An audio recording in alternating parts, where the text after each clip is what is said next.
লক্ষ্মীর ভাণ্ডারের মা বোনেদের বলবো, আগামী দিন আপনাদের বিধবা ভাতার জন্য কান্নাকাটি করতে হবে না, ছুটতে হবে না। কোনো দুষ্টু লোকের খপ্পরে পড়বেন না। আর মনে রাখবেন, কোনো মেয়েরা কেউ ডাকলো আর চলে গেল সেটাও যাবেন না। মা লক্ষ্মীরা, এই বাংলার মা লক্ষ্মীরা যারা এখন লক্ষ্মীর ভাণ্ডার পাচ্ছেন, আপনারা কোনো চিন্তা করবেন না। আপনারা যেদিন বিধবা হবেন, আপনারা বিধবা ভাতাও পেতে থাকবেন। এ নিয়ে আপনাদের কোনো চিন্তা নেই, কোনো ছোটাছুটি আপনাদের করতে হবে না। রাজ্যের মুখ্যমন্ত্রী মমতা বন্দ্যোপাধ্যায় তিনি এমন এমন কথা বলেন যা এই রাজ্যের কোনো সুস্থ স্বাভাবিক মানুষ মঞ্চের উপর দাঁড়িয়ে বলতেই পারবে না।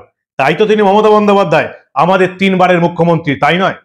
তিনি আবার সন্দেশখালীতে যাদের বিরুদ্ধে নারীদের উপর অত্যাচার, ইজ্জত লুট করার অভিযোগ উঠেছিল, তাদেরকে বললেন দুষ্টু লোক। আমি জানি মমতা বন্দ্যোপাধ্যায়কে যারা দেখেছেন এতদিন ধরে তারা বিশ্বাস করে নেবেন, কিন্তু এই বাংলার গ্রামে গ্রামে ছড়িয়ে থাকা মা লক্ষ্মীরা এবং অন্যান্যরা এখনো বিশ্বাস করতে চান না, ভিডিও যতক্ষণ না দেখাই যে সত্যি এটা মুখ্যমন্ত্রী বলেছেন কিনা। আজকে সন্দেশখালী থেকে, সেই সন্দেশখালী যেখানে মা বোনদের ইজ্জত লুণ্ঠন হয়েছে এমন অভিযোগ উঠেছিল, জমি জায়গা লুটে নিয়েছে তৃণমূলের নেতাকর্মীরা, শেখ শাহজাহান অত্যাচারের নামে কি কি করেছে, এবছরের ঠিক শেষের আগের দিন মমতা বন্দ্যোপাধ্যায় পৌঁছে গেলেন সেই সন্দেশখালীতে বিভিন্ন রকমের ভাতা এবং অনুদান নিয়ে। এবং সেখানে মমতা বন্দ্যোপাধ্যায় কি বললেন, আমি অন্তত শুনে চমকে গিয়েছি। এখন আর হাসিও পায় না, অবাক লাগে যে সত্যি কি ইনি আমাদের রাজ্যের মুখ্যমন্ত্রী। ঠিক কি কি বললেন আমার মুখ থেকে না শুনে আপনাদের সরাসরি দেখাবো আজকে। এই প্রতিবেদন শেষ অবধি দেখুন। আমি মানব, দা নিউজ বাংলায় আপনাদের স্বাগত জানাচ্ছি। মমতা বন্দ্যোপাধ্যায় প্রথম যে বার্তাটা দিলেন সেটা হচ্ছে যারা লক্ষ্মীর ভাণ্ডার পাচ্ছেন সেই সমস্ত মা বোনদের জন্য, লক্ষ্মীদের জন্য এই বাংলার লক্ষ্মীদের জন্য তিনি কি বললেন, একদম চিন্তা করবেন না, বিধবা ভাতা আপনাদের আটকাবে না, কোথাও ছোটাছুটি করতে হবে না। অর্থাৎ আমার বাংলার মা লক্ষ্মীরা যাদের অধিকাংশ হয়তো কোনো বিয়েই করেনি বা সদ্য বিয়ে করেছে, যারা লক্ষ্মীর ভাণ্ডার পাচ্ছেন, তাদেরকে আগেই মমতা বন্দ্যোপাধ্যায় বিধবা হলে যে বিধবা ভাতা আটকাবে না সেটাও স্মরণ করিয়ে দিল। অসাধারণ ব্যাপার। শুনুন, আমার মুখ থেকে শুনলে তো আবার আপনাদের বিশ্বাস হবে না অনেকে। তাই মমতা বন্দ্যোপাধ্যায় আজকে সন্দেশখালীর মাটিতে এই বাংলার মা লক্ষ্মীদের ঠিক কি বললেন ভালো করে শুনুন আপনারা।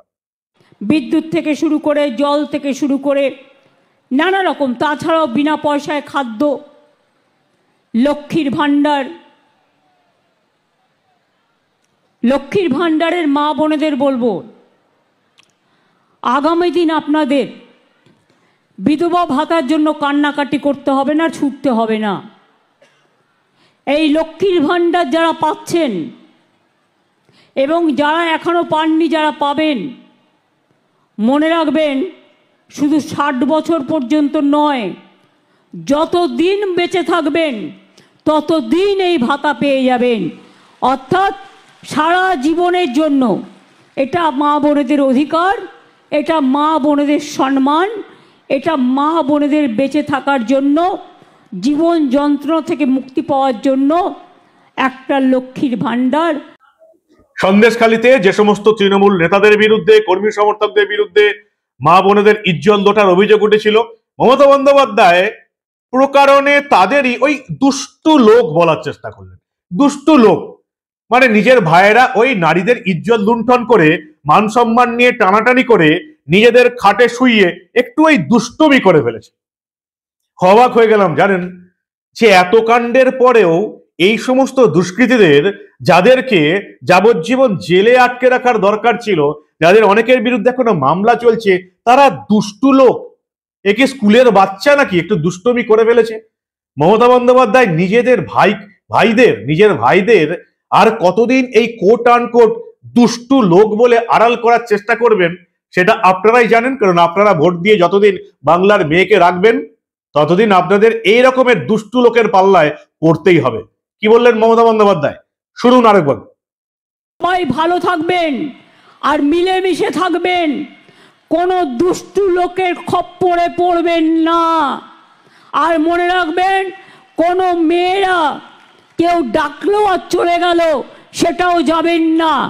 আপনাদের অধিকার, আপনাদের নিজস্ব অধিকার।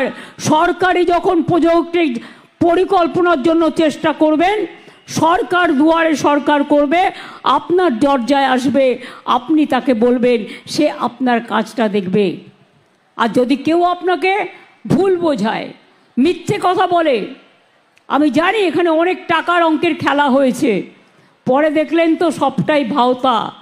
মিথ্যা বেশি দিন চলে না, মিথ্যেটা কিন্তু একদিন প্রকাশ পায়। মমতা বন্দ্যোপাধ্যায় আজকে আবার মনে পড়িয়ে দিলেন সরকারি প্রকল্পের টাকা সরাসরি আপনার ব্যাংকে ঢুকবে। এমন বললেন যেন কারো ব্যাংকে ঢুকে গেলে সেই টাকা আর তৃণমূল নেতারা মারতে পারবে না।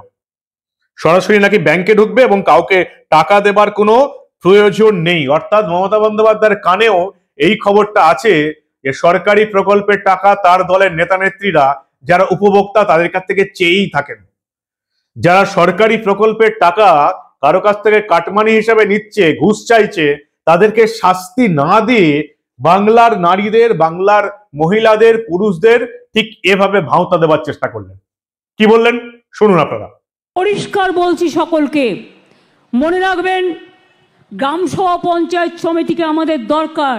জেলা পরিষদ থেকে শুরু করে ব্লককে, বিডিও থেকে শুরু করে এসডিও থেকে শুরু করে ডিএমকে।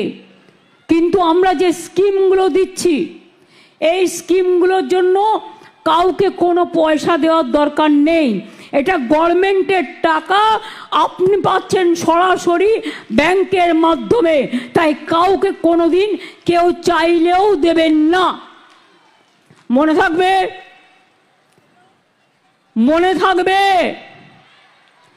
কোনো পয়সা কাউকে গভর্নমেন্টের কোনো স্কিমের জন্য দেবেন না। কারণ টাকাটা সরকারের, টাকাটা জনগণের, টাকাটা আপনার, আপনার পরিবারের, আপনার অধিকার আপনাকে ফিরিয়ে দেওয়া হচ্ছে। মমতা বন্দ্যোপাধ্যায় বলছেন, মনে রাখবেন, সন্দেশখালিতে কিছু ঘটলে দিদির কানে আসতে 1 সেকেন্ডও সময় লাগবে না। তার দিদিকে সন্দেশখালি যেতে কয়েক মাস অপেক্ষা করতে হলো। সব খবর নাকি তিনি 1 সেকেন্ডের মতো পেয়ে যান। তবু শেখ শাহজাহানের নামটা একবারও নিতে পারলেন না। শেখ শাহজাহানের সঙ্গী যারা তৃণমূল নেতা, তাদেরকে কি শাস্তি দেওয়া হবে, কি ব্যবস্থা নেওয়া হচ্ছে, কোনো কথা উচ্চারণ করলেন না। তৃণমূলের নেতারা যদি দোষ করে, সেটা যদি বাংলার মা বোনেদের ধর্ষণের মতন কাজও হয়, সেটাকে দুষ্টুমি বলে দাগিয়ে দেওয়ার চেষ্টা করেন। আর ওই ভাতা এবং অনুদান দিয়ে কোনো কিছু ঘটলেই ভাতা এবং অনুদান দিয়ে বাংলার মহিলাদের, বাংলার মানুষদের মুখ বন্ধ করে রাখার চেষ্টা। তৃণমূলের নেতারা রাত বেরাতে সন্দেশখালীর মেয়েদের দিয়ে বাড়িতে নিয়ে গিয়ে পিঠে তৈরি করাতেন।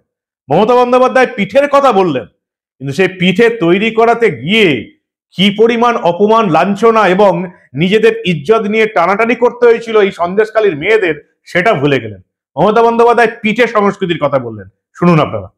পিঠে পালো হচ্ছে মা বোনেরা, পৌষ পার্বণ হচ্ছে, মেলা হচ্ছে, পিঠে পার্বণ হবে, ইতু পুজো হয়ে গেছে, লক্ষ্মী পুজো হবে, নবান্ন হবে। সন্দেশখালীর নামটাই সন্দেশের সাথে যুক্ত। আপনাদের এখানে কি আগে সন্দেশ পাওয়া যেত বেশি? এখানে সন্দেশের দোকান আছে? কি সন্দেশ পাওয়া যায়? সন্দেশখালীতেও আগামী দিন আমরা নিশ্চয়ই চাইব আরো সন্দেশের দোকান আসুক। রাজ্যের মুখ্যমন্ত্রী আজকে বললেন, কেউ ডাকলেই যাবেন না, আপনাদের অধিকার আছে না যাবার। তৃণমূল নেতা নেত্রীরা যদি ডাকে বাড়িতে, তাহলে যাব না এটা বলার অধিকার সন্দেশখালীর মতন এরকম গ্রামের নারীদের আছে কি? মমতা বন্দ্যোপাধ্যায় সঠিক জানেন যে এই সন্দেশখালীর মতন ঘটনা এই বাংলার কোনায় কোনায় আর কোথাও ঘটছে না। যাক, এসব ভেবে কি হবে? যাদের জন্য বক্তব্য দিচ্ছেন তারা জানতে পারলেই হলো। এই বাংলার লক্ষ্মীরা জানলেই হলো যে তারা বিধবা হলেও বিধবা ভাতা তাদের আটকাবে না। আর তাদেরকে বাড়িতে ডেকে কেউ যদি ইজ্জত লুণ্ঠন করে, তারা শুধুমাত্র দুষ্টু লোক। কি বলবেন আপনারা? আপনাদের মূল্যবান এবং গুরুত্বপূর্ণ মতামত জানান দা নিউজ বাংলার কমেন্ট সেকশনে। আর দেখতে থাকুন দা নিউজ বাংলা। আমি জানি আপনাদের জেগে ঘুমিয়ে থাকা ঘুম ভাঙবে না, তবু দা নিউজ বাংলার পর্দায় এই ধরনের কোনো ঘটনা চেপে রাখতে দেব না।